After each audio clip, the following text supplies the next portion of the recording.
Hi, everybody. My name is Melanie Rogers, and I'm inviting you all to tune in to my show, Flip the Switch, How to Find the Light in Every Dark Shadow, every Tuesday evening at 7 o'clock p.m. Eastern Standard Time on ClearSourceRadio.com and iHeartRadio.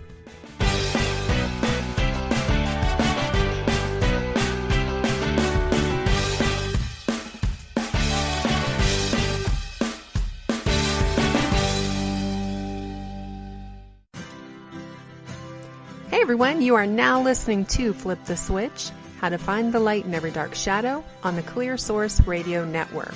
And as always, thank you so much for listening.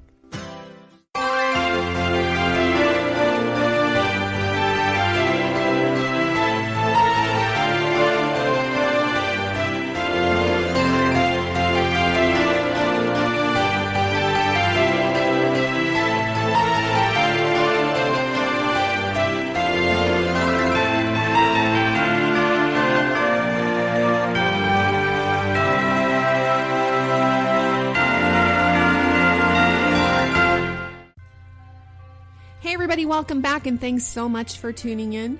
Once again, you're listening to Flip the Switch, How to Find the Light in Every Dark Shadow, all part of the Clear Source Radio Network, where people try really hard to inspire people.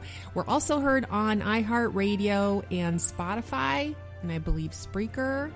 I'm your host, Melanie Rogers, and I thank you so much for tuning in to the last day of 2019. I haven't been on here for a couple of weeks, I know. I've had so much, just like everybody else in this world. This is a really congested month, and I think that this has been kind of a congested year for a lot of people. So, needless to say, I'm going to quickly... Well, I can't guarantee that. This is just kind of a hodgepodge, not really lesson oriented. My own Melzerika moment lessons is what I talk about. Show tonight. It's just going to be kind of a hodgepodge thing, you know, saying goodbye to 2019 on the highest note we can possibly say goodbye on, and welcoming 2020. So I am going to at least get you close to the end of the year. So if you're listening, if you're tuning in with me live right now, then I thank you. We're kind of in it together, and hopefully we'll get on the same kind of wave, positive wave for 2020 to come in. So with that being said, I want to say Happy New Year 2019. You know by now what that means. It means this is the last couple of hours, basically. We have a couple of hours to try to reflect back on the lessons of 2019, the important things in 2019, other than just the struggle itself, because I know it's a planetary thing, it's a universal thing. This has been a really difficult year for a lot of people. I think collectively it is considered a difficult year, not just for a few people. I think everyone, or the majority of people out there, have probably had some really difficult times or lessons to be learned in 2019. And like I always say, it's with reason. I believe this. I'm going to reiterate this one more time. I can't say this enough, that when I'm talking about things, I am not trying to guide anyone in life. That's for sure, because I'm kind of tripping along my way as well. And if you know me personally, or if you've been listening to the show, you know that I strive to keep that faith, inside, and I have that internal and eternal faith and positive outlook.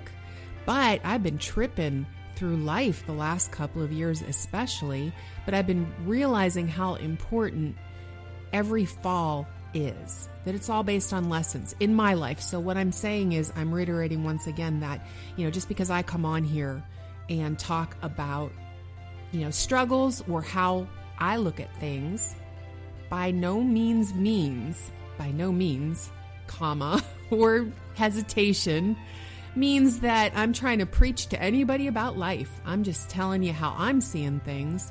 And if it resonates with you, fantastic. My goal is to open up other people's minds, okay? And my goal is, well, I'm not going to say my goal. An important part of my show is coming on here and discussing how I'm seeing things, because it keeps my life clear. It keeps my path kind of clear when my head is all over the place, okay? So it gives me more of a purpose in my own life. First priority when I come on here is basically bringing out the lessons that I learn in my life to myself. Okay. So I feel that sharing it with other people who tune in, who, it's consent, basically. You decided to tune in. So I'm assuming that you're tuning in to kind of hear different perspectives. Okay. So by no means, and I say this with reason. If you've been listening to the show, you understand this by now, that I'm kind of to the point where I struggle with the idea of people constantly telling everybody else what is right and what is wrong in this world. We're all humans. Nobody is more enlightened on other people's lives than we are in our own. Now, some of us have evolved in our own lives, meaning we've really gone deep in our own lives, probably more than other people. It's just our time. Okay, I look at it that way. I think everyone out there at some point in life, whether this time, lifetime, or others, because that's what I believe in, believe that we all hit a point where it's our time to really learn some lessons and really, look deeper. And this is my lifetime, or this is my phase of life, or whatever. So I share it. Okay. That being said, I've discussed that over and over. So, like I said, it's a hodgepodge. Let's try to boost up the memory of 2019 and use these last couple of hours to really pay attention to whatever lessons we've learned this year, so that we can actually start 2020 on a good note, not a 2019, you were horrible, I want you gone. 2020, you're going to save my soul note. Okay? Because that's what I believe in.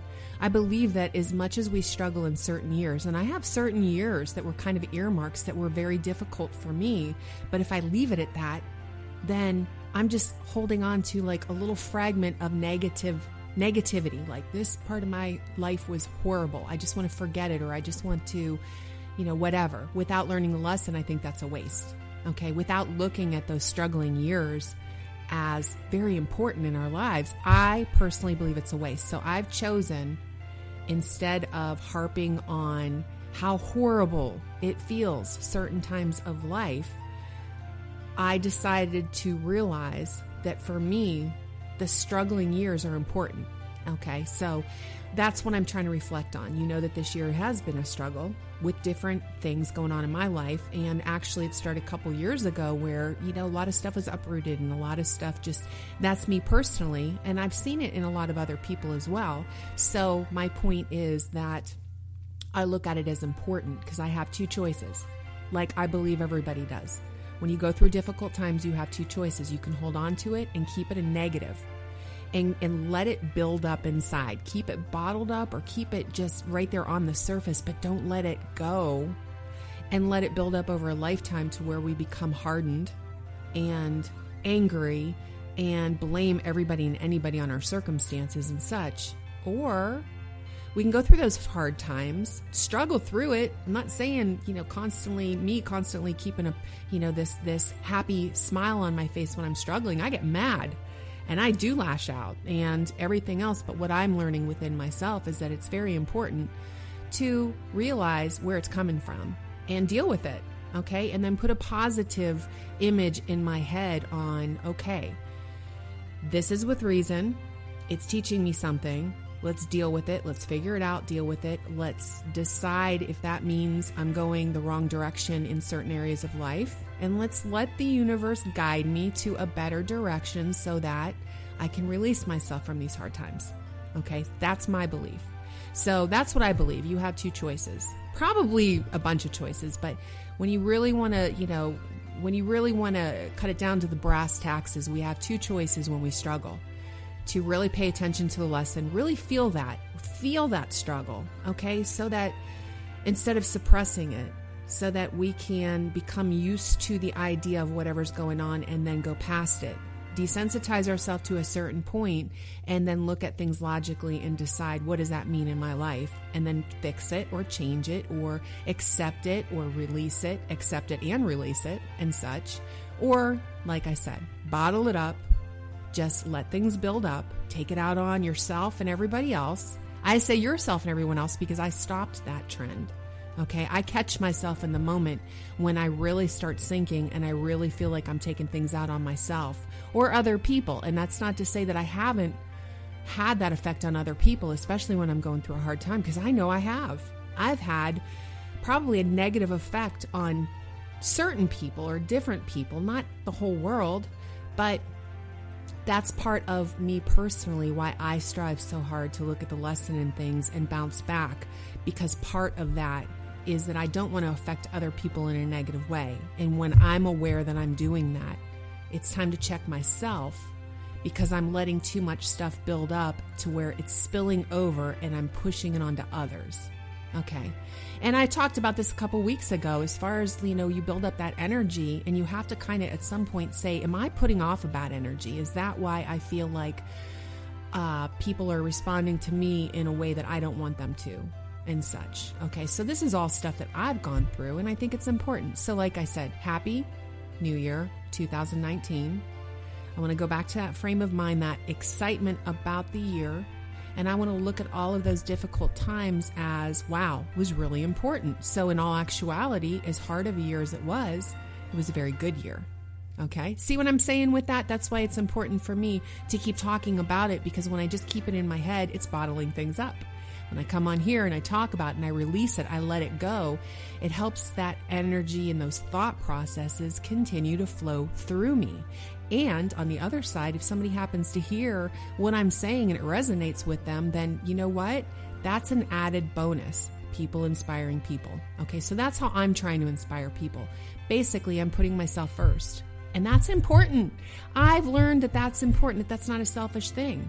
I have learned that when people say you have to love yourself first before you can love other people, or you have to love yourself first and be good with yourself before you can be any good to other people, I'm really learning that that's the case. Okay? So, me being selfish and saying that putting all my stuff, talking about my stuff as I'm experiencing it out there is first in priority for myself is a good selfishness, because as I'm dealing with that within myself, then I have more to give to other people. And I think it's more inspiring personally to see someone who goes through struggles work really hard to stay positive, or not stay positive, but sort things out and then find a solution and keep an eternal faith and hope. I think that's more inspiring, or at least that's been more inspiring to me than seeing people. And I don't want anyone to take this personally, or I do not have anybody in my head when I'm saying this. I'm saying there was a point in time where I was this way, or I felt like I should be this way. Constantly putting a smile on my face and wearing those rose-colored glasses in the way that, because I've talked about rose-colored glasses before, with societal things. Okay, I had a show about it. I'm not talking about that. I'm talking about putting on rose-colored glasses and just acting like everything in life is okay when it really isn't. And putting on that smile, thinking that that's inspiring people, okay? Because what that has done for me when I've seen other people do it, and within myself when I've done it, is it just keeps that suppression and that idea that if we're dealing with something difficult, it's a taboo to actually look at it in a negative way, or to feel that pain, or to express it. And you know what, guys? It's not. In my world, it's not. It's okay to express it. There's a fine line between putting stuff on other people, and I feel like I've allowed so much to come up.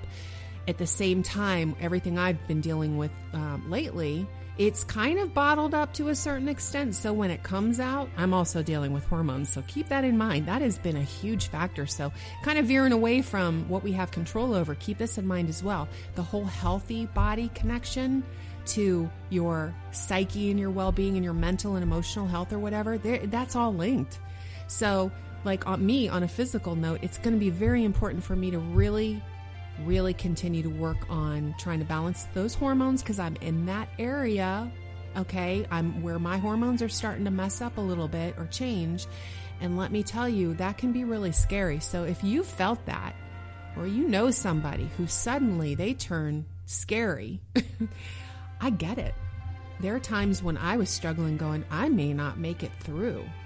And then I realized, wow, I just had a huge hormonal fluctuation. So those are things to keep in mind as well. So there's so much.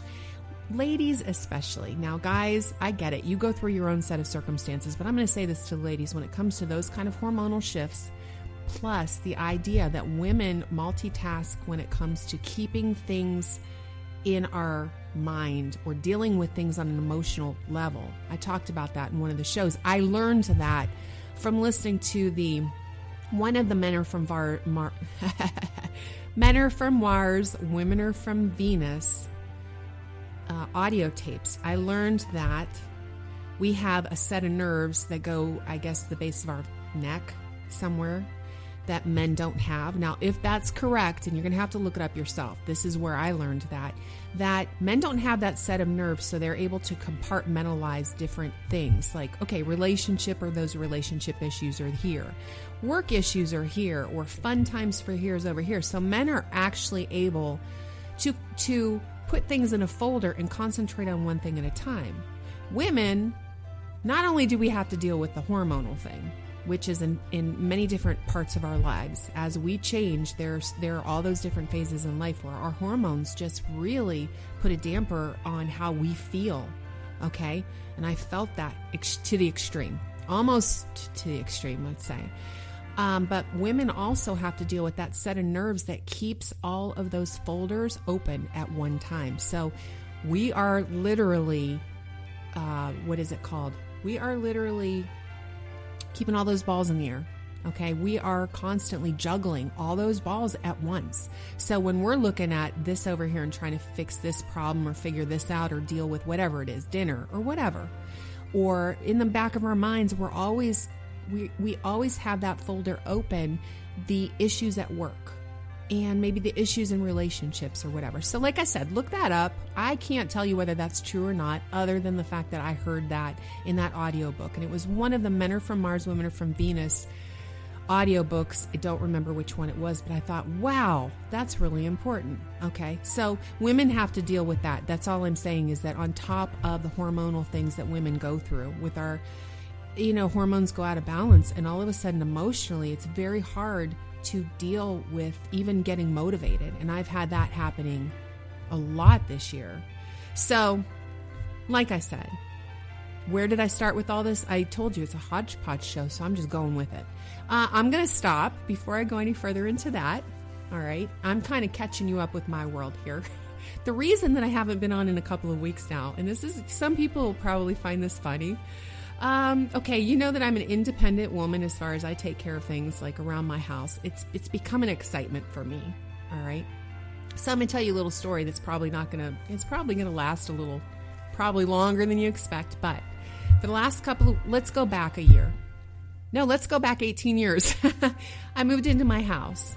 Okay, this is my first home. I'm a first-time owned home. Oh my lordy. Homeowner. And I've been in my first house that I've owned now for 18 years. In January will be 18 years, which blows me away in general. So when I first moved in, I noticed this little area up on top of my roof over, under the eaves or whatever you call it. And it's where, I don't know the proper names of the parts of the house. Let's just say I always forget what it's called. But that little area that, the little metal thing that goes down. Anyway, there's an area that was kind of open, and you can see that the previous homeowner, they tried to seal it up where the brick wasn't meeting completely. All right. And there was a little bit of an opening. So they had this foam stuff put in there, which, might have been when they first built the house. I don't know.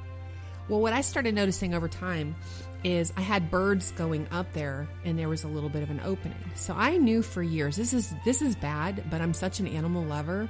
I never wanted to disturb nests and all that. And I kept thinking, I'm going to get up there eventually when there's no nests, and I'm going to clear that out, and I'm going to seal that off so that they can't get in there. But what harm are they doing now? Now, I would go up in my I call it a crawl space because I have to crawl all the way across, even though it's the length of my whole house. My attic, okay? But it's painful to get up there because I have to actually crawl my hands and knees and kind of push these pieces of wood so I can crawl on there. And I end up all warped. My body ends up all warped when I go up there. But I went up there numerous times, the area that I can see, and I didn't see anything, even though I can't get into that crevice. I'm like, all right, it's not like they're flying around in my attic. Don't worry about it. So I let that go for many, many years. Then all of a sudden, one day I come home and I see a squirrel, and this broke my heart, actually. I see a squirrel actually scaling the brick wall up to that. And I saw a bird fly down and knock it down, and there was blood in his little mouth and everything else, and I'm just going to assume that that squirrel was okay because it breaks my heart otherwise. So I realized, I was like, uh-oh, the squirrels have discovered after all these years that those birds are up there and they're trying to get it. Well, that was maybe about 5 years ago, and I started noticing the squirrels kept going up there to the point where the squirrels took over. And I saw all these different ways that they were getting up there. Okay, there are so many different ways they were getting up there. Well, it became a battle. I let them go up there with the same thing in mind is, well, eventually I'll get up there when I know that they don't have a nest and they're not causing any damage right now and blah, blah, blah. Well, another part of that is that the one area they were getting up there to, I was scared to death to get on that ladder and get that high. My ladder didn't go, it's kind of like it reached that point, but I would have had to go like one step too far to be comfortable on that particular ladder. And I have a couple different ladders. So every time I tried getting up there and getting close, the last couple of steps, I'm like, nope, this is not safe. And it was over my garage, therefore it was straight down on concrete. And it wasn't necessarily level and such. So anyway, to make a long story short, I know too late, but it's kind of a hysterical story, so stick with me. So last year, it got bad where I can hear them over the last couple of years running around in my attic. So I was like, I'm going to have to take care of that. I'm going to have to take care of that. But I still neglected to. I did not want to call a company because I didn't want them poisoned or killed or hurt. I'm adamant about that. I am an animal lover. And if you watch any Disney movie, you would definitely be against the villain who would harm the animal who's just trying to find a nice, comfortable area to have their babies, right? Think about that. All right. We in normal our human lives would look at it like I've got to take care of this situation any way I can. But when we watch a movie and it's based on an animal, we see it in a more compassionate frame of mind. Okay. I always fall back on that. I'm an animal lover. Therefore, I do keep in mind what the animal is going through. It does not matter to me how anyone is receiving that. There's a lot of people who are going, oh, that's ridiculous. I don't care. I don't care because I'm still going to look at that animal with just as much compassion and understanding as myself. Only these little dickens are smart and boy, we started battling, except not battling to harm each other. So they moved in up there, and over time it did become bad. I heard them scurrying up there so much. I'd come outside and I'd see these squirrels. They'd be right there looking at me and then duck their little head in. I don't know what my neighbors think at this point. I swear, I told my parents this too. I'm like, they must have a video of me. Somebody's got to have a video of me. It's probably gone viral by now because I look crazy. I started going bananas. I'd go out there and I'm like, get out of my attic. And I'm arguing back and forth with a squirrel that would keep popping his little head out. And I also told my parents, I'm like, I swear to God, that squirrel popped a finger, probably gave me the finger a time or two. I was like, this is, it's become a little bit of personal at this point. Okay, so now I get to the point last summer, where I ended up realizing that, okay, it's becoming a big deal because somebody brought it to my attention, which I don't know why I never thought about it, that they're probably defecating up there. And I thought, oh my God, never even considered that. I don't know why I didn't consider that, but all of a sudden things changed in my world. And I thought, I need to take care of this quickly.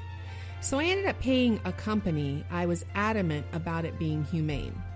And they came, it was expensive. I ended up, and I was not prepared for it, ended up paying like $1,200 for them to put this wire all the way around the opening, all the way around my house. Okay. It was like this hard chicken wire. I don't know. It might have been called chicken wire. I don't know. And what they did was they repaired the two areas where well, they repaired one area where they were getting in because my siding actually fell off at some point and they were creeping over there over the wood. Now, they told me that whatever they find, I'm not going to name, I'm not going to bash a company, even though I'm not happy now that I realize what's really going on. But I will tell you that they did tell me that they would fix anything that they saw was an issue. If there was a piece of wood that was, eaten into or whatever, that was part of it, was actually getting rid of the animals humanely and sealing up the areas. And the main thing was putting this wire all the way around to keep them from being able to come in, because they had to seal off. I wish I can remember the word for it. That since my house is an older house, they said that the gap is bigger than a lot of newer homes, and that was why they were able to get in the first place, right? Okay, so moral of the story is they did that, and then they put this trap that allowed them to come out but not go back in the main area they were getting in, that place I described. So, needless to say, they did that. And I was going to a festival that night. After they were done, they left and they said, okay, so what we'll do is we'll keep that trap up there for a week or so until, activity kind of ceases. You don't hear anything up there anymore. And they made sure, I made sure that they made sure that there were no babies or anything like that. So I'm leaving my house after they had gone, and I see this squirrel hanging off that trap, trying to find a way to get back up there. He turned around and looked at me with a look that I swear, it's like an ongoing cartoon. This is why I say somebody's got to have a video of me somewhere, because at times I was losing my cool arguing with these squirrels. So he turned around and he looked at me with a look like, you did what? Are you kidding me? You did what? For lack of, foul language, let's say. I think they were saying more, but we had eye contact, and this squirrel, and it was funny because it was like that postcard moment where the look on its face, it was definitely like a declaration of war. And that was funny because I'm like, okay, winning. I looked at the squirrel and I'm like, I'm winning. I'm talking to the squirrel, happy, like, now figure out something. Knowing, obviously, it's nice outside. There are no babies up there. Nobody's trapped up there.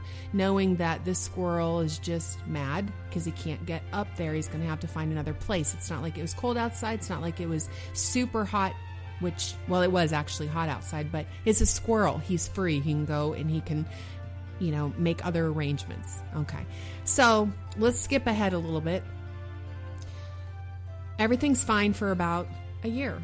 Now, recently, I start hearing something upstairs again, and I went up there in that attic, and I put down these granules in that area, because I had these granules, and they're safe. They are a deterrent, and I think it's called, pest. I can't remember what it's called, but it was safe. They don't like the smell. It's supposed to last for like 30 days. I bought it before I had this company come in, so I knew I already had that.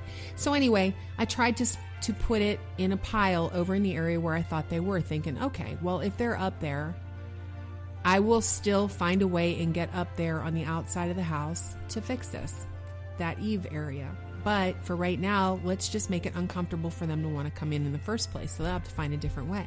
Now, keep in mind, the guarantee that I had with this company was, it was guaranteed for a year. And then if I wanted to pay $140 a year, then they would come back, and if any animals got in anyway, whether it's the way they sealed up or if they put a new hole in my house or whatever, they would take care of it. All right. Now, so I opted not to re-up with that, because I'm like, $140 a year when it's supposed to be fixed.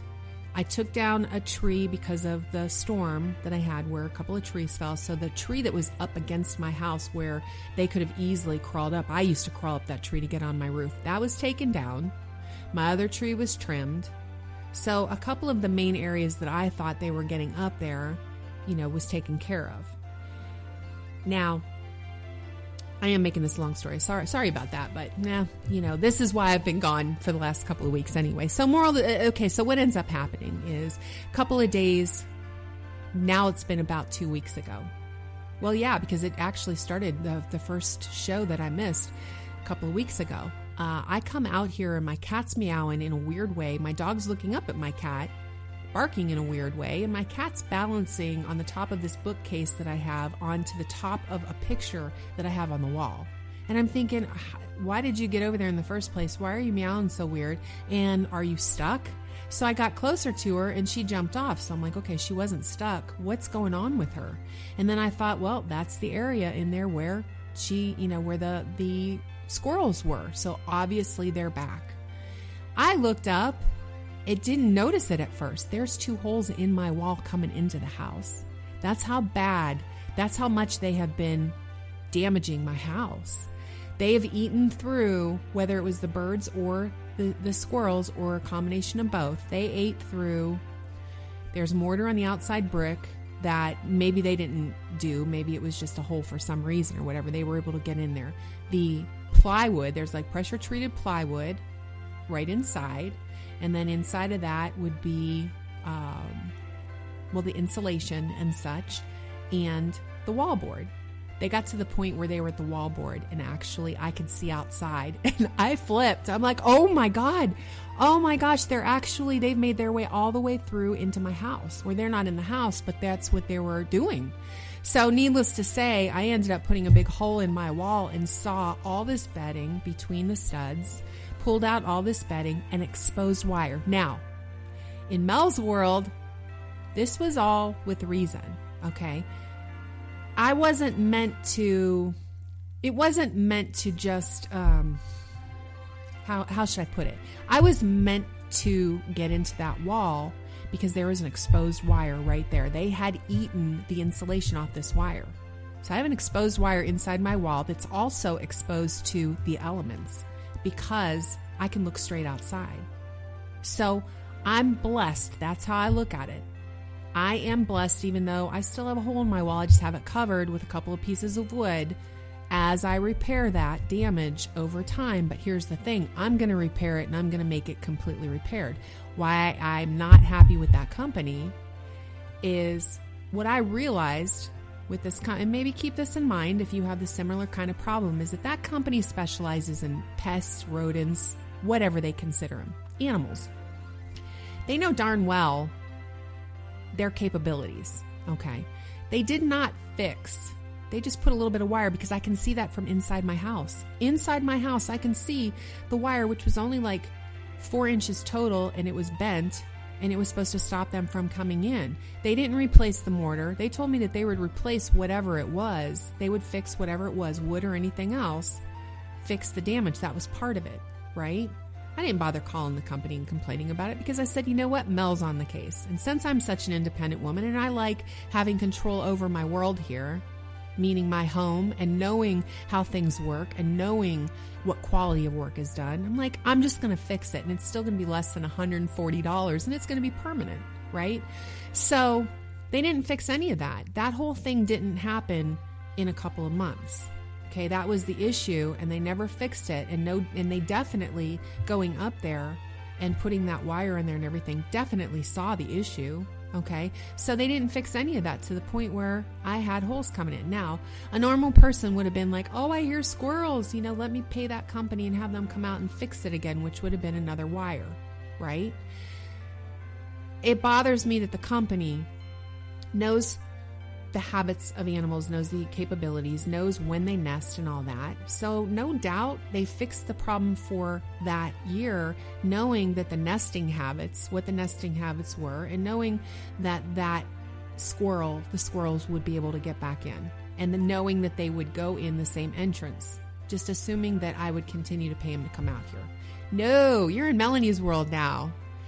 I opened the wall, basically, like I said, I'm taking care of the situation. I'm going to take care of it permanently without harming any animals. Because the funny thing is as much as it became a war, and here's one of the big lessons in this whole long story, I still am looking at it like a Disney movie, okay? I started getting frustrated and desensitizing myself to the idea that they were animals and started thinking, I'm winning, okay? I am going to beat you. Not beat you like hit you, but I'm going to beat you in this battle. But then I stopped and thought, okay, this is like everyday life, talking about everyday people, all All right. When we get frustrated over something that feels like it's attacking us or coming into our space, we develop the shell. We develop this defense. Okay. And this is with people as well. And I do this as well.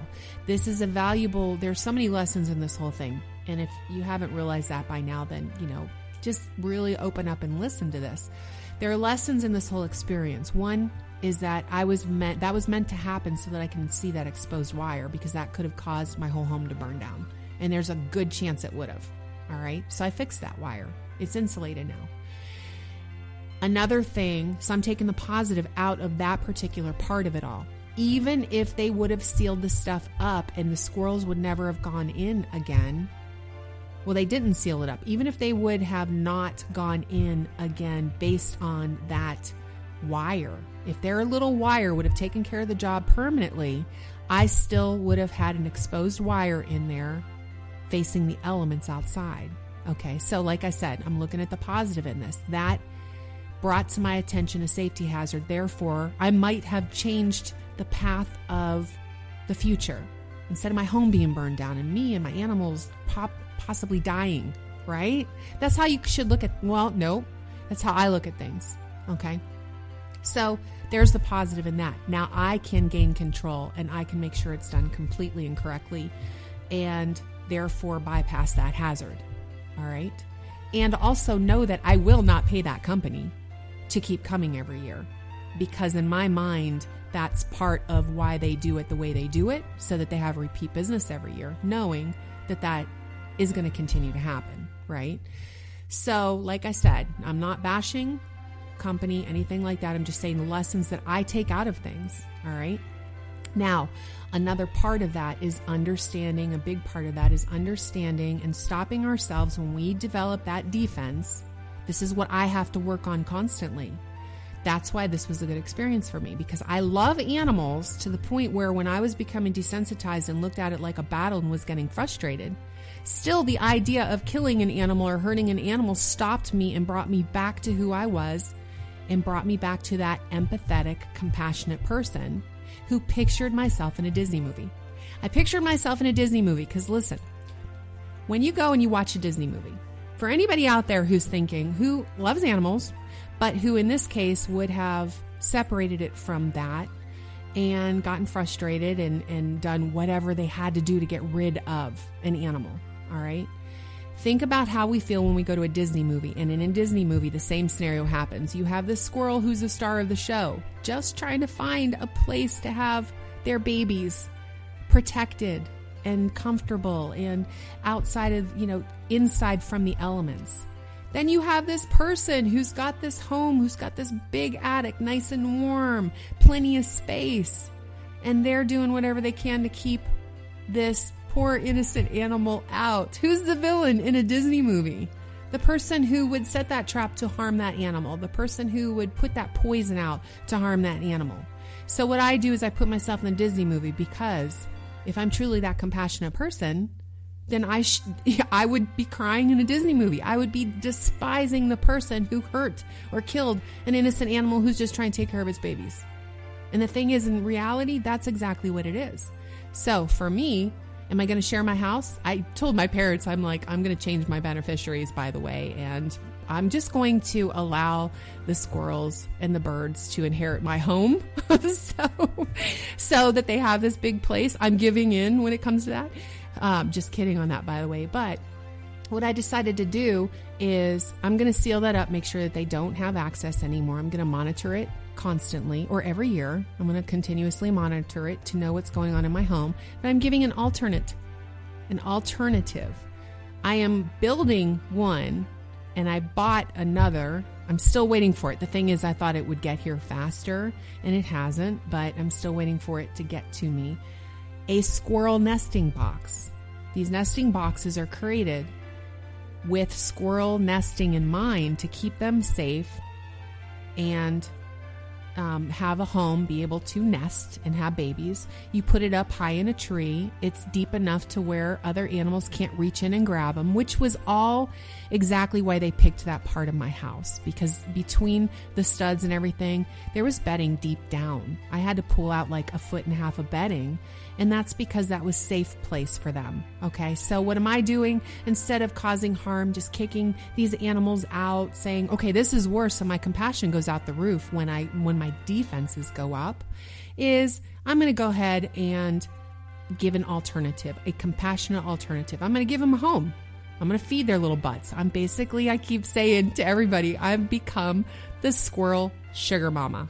But you know what? That feeds my soul. So if it works out, great. I'm going to continue to battle to keep them out of my home, but I'm giving them an alternative. So I'm going to do it a 3-step process, which is what that company should have told me in the first place, is that number 1 is deter them from wanting to come into your home. I put up, what are they called? I honestly want to call them cotton balls. Mothballs. Okay. I put some in there to detract them from the spaces that they keep, trying to get into. All right. I've sealed up the mortar so far. I still need to, keep going with the wall portion, but I'm going to keep monitoring it as well. And I have a safe trap up in the attic in case they are still able to get up there. I have a safe trap, and so far I haven't gotten anybody up there. Haven't heard anything lately. Okay, so deter them. Seal up so that they can't get in. Okay, lock them out, and then give them an alternative away from the house. So it keeps them away from the house, but they also are able to roost. And then I'm that compassionate person once again. So my moral of all that, first of all, like I said, that was a very long story to tell you why I haven't been on air, because between that and Christmas, getting prepared for my 50th birthday, my golden birthday, I'm going to spend with my best friend. Of course, she's coming into town, so I'm trying to get that taken care of. I have other things that I'm dealing with right now that I'll give you a little snippet later on that isn't so much fun, I guess. A lot of things I'm trying to keep in mind, and figured, you know what, I can't keep spreading myself so thin. So, like I said, also when I get too congested like that, it's hard for me to focus a lot and make sure that I'm coming off in a positive way. So I had to kind of meditate while I was taking care of all this stuff, and kind of, clear my mind a little bit and make sure that I was getting the lessons out of every scenario, which of course I always do.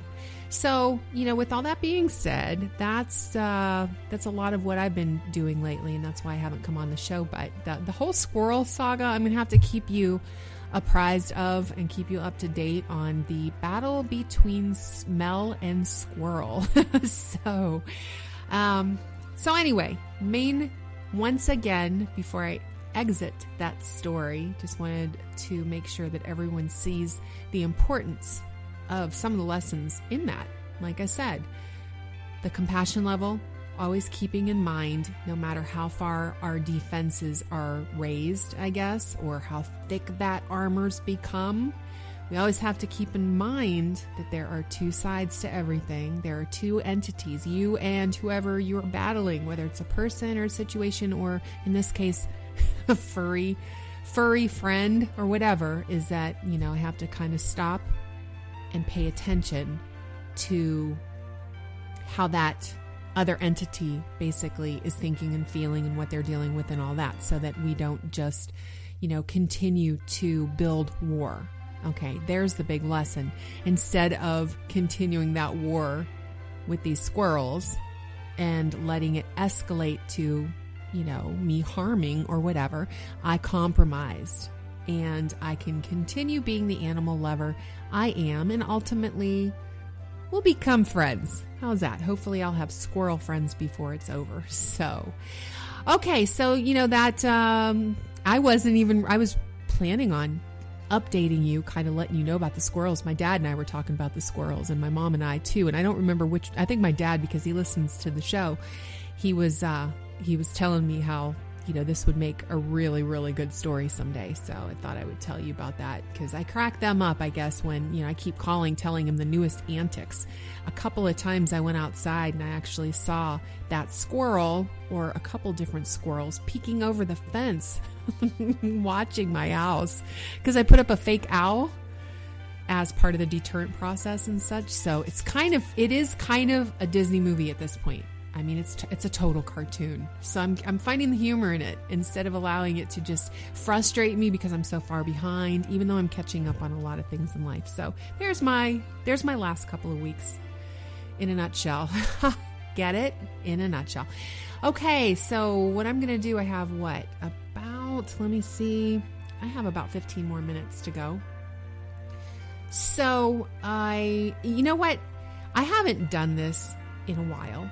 And there's a couple of reasons I haven't, is because I've actually pulled away from reading my Elizabeth Peru as I was becoming congested with things when I should be paying attention to things like Elizabeth Peru to help me keep things in check. I tend to pull away without realizing it and allowing myself to get saturated in whatever I'm going through. Apparently that's my way. I'm not going to criticize myself too much about that. But Elizabeth Peru, I've talked about that. Like I said, it's been a while. The Elizabeth Peru Tip-Off Global Energy Forecast. I am looking it up. I just looked it up earlier, and I decided to go ahead and read it to you. I don't do that often because it's a paid subscription. It could be considered a prescription, I'll tell you that much. She is so spot on with the energies of the universe and what to expect and such. And, like I said, when I look back on the Elizabeth Peru forecast, pretty much all the time I see what I've been going through and it makes sense to me. Okay. So with that being said, I don't want to steal her work. So that's why I don't come on here and every week tell you what she's written, but I do strongly suggest you go and sign up for Elizabeth Peru or even look at the free stuff on her website because she's got so much guidance. It's amazing. I do like the forecast. I buy that once a year, a subscription once a year for the forecast because it tells you day to day, it tells you each month, it tells you about the eclipses and all that stuff that I can't really keep up with. I'm not astrologically,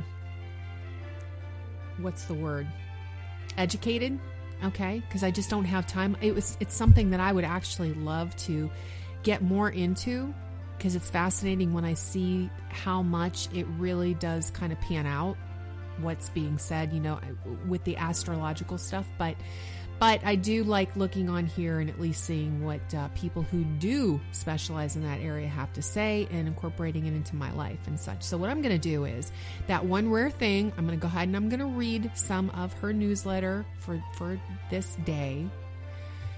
And like I said, strongly suggest that you go and look her up. She's just amazing. So I'm going to start off, and this is just because we're ending this year and starting on the new year. And I think it's important for me to put this out there into the universe. See what I did there? Okay, so what she's got is her 2020, a new energy decade. We transition into Aquarian era of light, because I know Aquarius starts. I'm Capricorn, and I think we go up to, I don't even remember what day, but the end of this month, the end of January actually, is Aquarius. So beloved ones, here we are at such a pivotal moment in our adult lives. One decade is about to move into the next this week, and our transition into the astrological age of Aquarius will accelerate. It's been my absolute honor and privilege to serve our tip-off community of light over the past 12 months. Our community has continued to grow and mature, creating a great wave of evolving consciousness on the planet. My heart warms greatly. I love Elizabeth Peru. I like watching her videos too. She's mesmerizing, So reflecting on the past 12 months and our movement into the 5D New Earth template. Some people kind of heard of that. Some people probably I don't know what that is, but you're going to have to Google that. I feel that our tip-off community are now amply prepared for what the future decade will bring and will indeed be the light bearers for us all. Throughout 2020, my team and I will continue to invest love, expertise, and devotion to spirit into every issue of the tip-off. I thank everyone involved with bringing this work to you each week deeply from within my heart. As I look ahead to what 2020 holds for us, for us all. I see a year and an era where authenticity, kindness, and respect for all sentient beings will be prime. See how that fits completely into my story as well? And I didn't even mean for that to happen. It's the era we've worked toward for millennia, and you're here for this. You get to create the framework for a new enlightened society, and that is divine. This week, your long-awaited all-new 2020 guides are now available for download and such, okay? Plus, she's got the January energy overview video and events guide. It is my wish that these guides will, in video, inspire and uplift your soul. As you prepare now for a luminous and rewarding year ahead, enjoy, beautiful soul, you are loved. Okay, so what I'm going to do, let me see, I've got to keep checking my time, which means I have to, okay. So what I'm going to do is I'm going to go ahead and I'm going to give you it's a week at a glance, which are basics. And I'm going to give you that for today. And if we have time, I'm going to give you that for tomorrow, which means ending the 31st, what basically to expect today, and then tomorrow starting into the new year. Okay, so let me see. Tuesday, December 31st. The theme of the day is Goodbye 2019 and the end of the teen decade.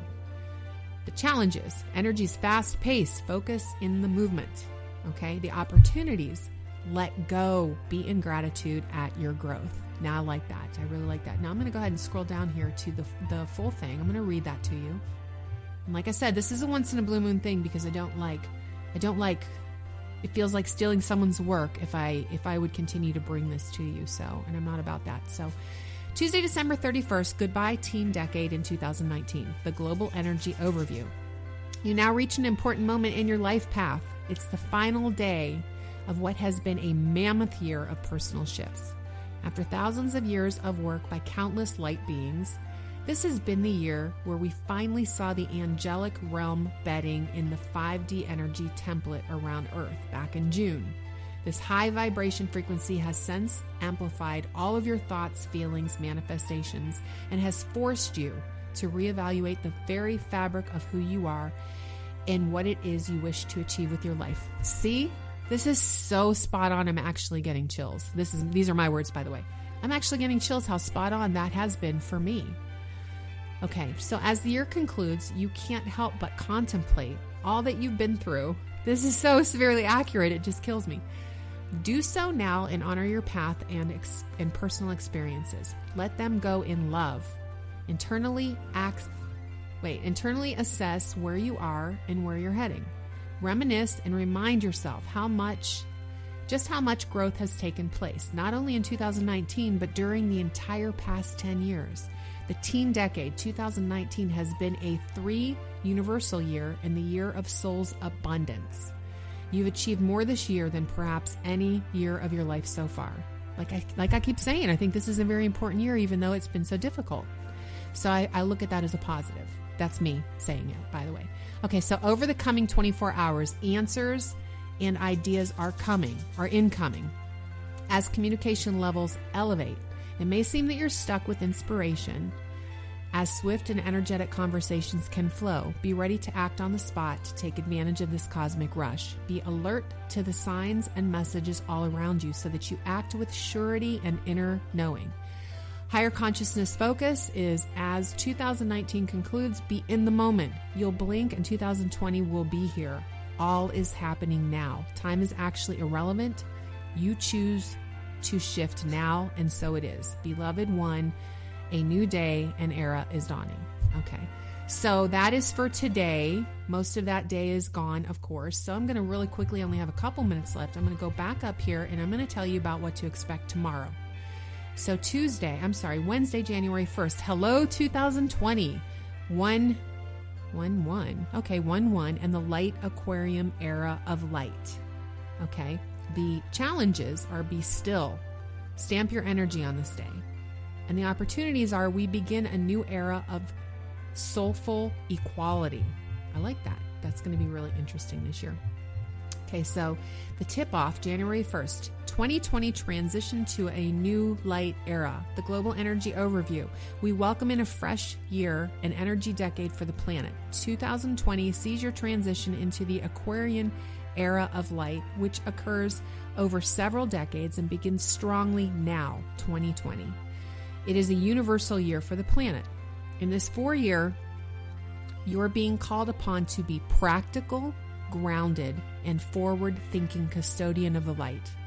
Over the next 12 months, focus and detail are essential skills to apply and work on mastering. See your 2020 numerology guide on the tip-off access page. That's actually interesting, by the way. When I look up every year their numerology guide based on your birthday, based on the year and all that, it's really interesting. It helps you kind of plan out the year or picture what to expect in the year, and it's always so on. Okay, a doorway now opens on 1/1, supercharged by the eclipse doorway of light that is here until January 10th to 11th. This changeover of energy amplifies your New Year's intentions.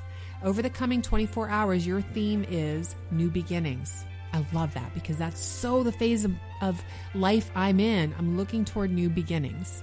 And I'm now this is me talking once again. I am now super confident in the idea of new beginnings when I struggled with it maybe mid last year.